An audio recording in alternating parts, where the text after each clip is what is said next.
Before I get into this video, I just wanted to apologize because I am coming down from a flu, so if I don't have as much energy or passion as I usually do, then that's the reason why. So I apologize in advance. You would have heard the phrase, treat others how you would like to be treated, probably like 100 times by now, probably even more in school, with your parents, with friends. I want to add something a little extra to this. Be the person that you want to be friends with. If you watched my last video called Quick Update, you will know that I have recently just come back from Italy. During this time, I met so many like-minded people and created many new friendships. In 2021, I stepped way out of my comfort zone and was given the opportunity to teach English to Italian kids in a summer camp. It's not like your traditional teacher. The mission is to teach kids through entertainment and education. We teach English through repetition, through activities, through singing songs, through playing games, amongst many other things. I was fortunate enough to be a part of the training team this year, so I got to Italy a little bit earlier than usual. During the days before the training started, I spent a lot of time with the team, some who I knew,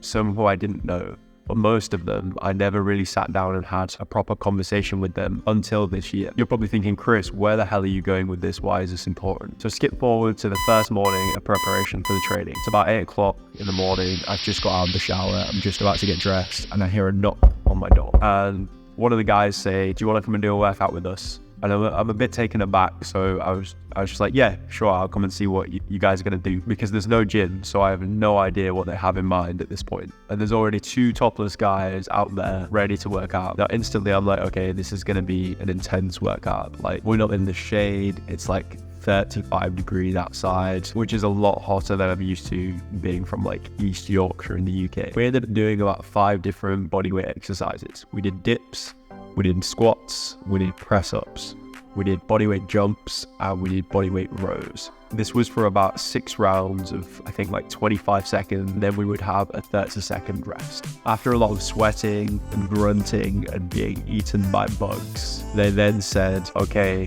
we're gonna go do a run. Now, I'm already pumped, but I also know that my cardio is non-existent. But in the moment, I'm like, fuck yeah, let's go do this. So we got to do the run, and I get about halfway down to where we're running to, and I can't anymore. Like, I have to start speed walking, really slow jogging. 2 of them found it an absolute breeze, and then me and my mate, we slowed it down like a lot. I'm not sure if you've ever been around people like this, or you've been in a similar scenario where somebody has got you up earlier or pushed you to do something you wouldn't necessarily normally do. But fuck me, was it motivating. I loved every second of it, even the horrible run, jog, speed walk situation.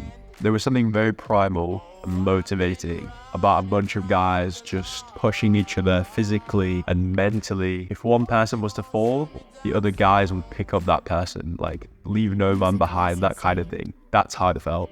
We were all each other's motivation, and we all did something that probably the average person wouldn't normally do at 8 o'clock in the morning. I don't go do like a body workout in the sun for 40 minutes and then decide to go do a run afterwards. Like, I might be in the gym, but that is different when the heat is just shining on you. And it's a whole different scenario when you've got a group of guys there to support you and just push you even harder than you might push yourself if you were on your own. For me, this was a very different experience, because usually I'm the one cheering other people on.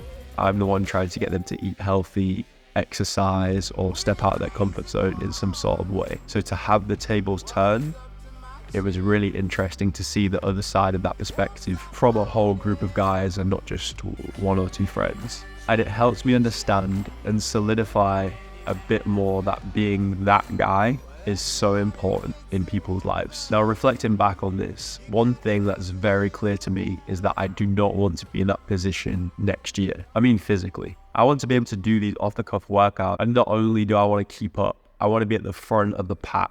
There were a lot of deep conversations that happened in these 5 days. At one point, we all sat down and we said 3 things that we want to accomplish by this time next year. 2 of the things I said was my cardiovascular health improvement and my physicality in terms of mobility and physical strength. The team I work with back in the UK, they are all older than me, and they talk about their aches and their pains on a regular basis. They're always laughing and joking with me, saying, when I get to their age, I'll be just like them with the same aches and pains, which for me is just more fuel to my fire to be the opposite. it, because I truly believe that we don't just get old and our bodies just stop working over time. I think the difference is a lot of people stop using their bodies as much as they used to when they were younger. So if I can keep that consistently going throughout from here until I die, then hopefully I'll be in better condition than they are, say, when I'm 50. However, if I carry on down the same road that I'm on now and I just keep lifting weights, then I'll be in a worse predicament than they are when I'm 50. I was watching a video the other day with Alex Hormozy and Chris Bumstead. They were working out in Alex's gym. Alex just turns around and goes, "Are you a knees, hips, or low back guy?" By this, he was talking about which one do you have pain in, which one do you struggle with. These are the common three for your lifting weights. Here's a few questions that I want you to think about, and you don't have to answer them right now.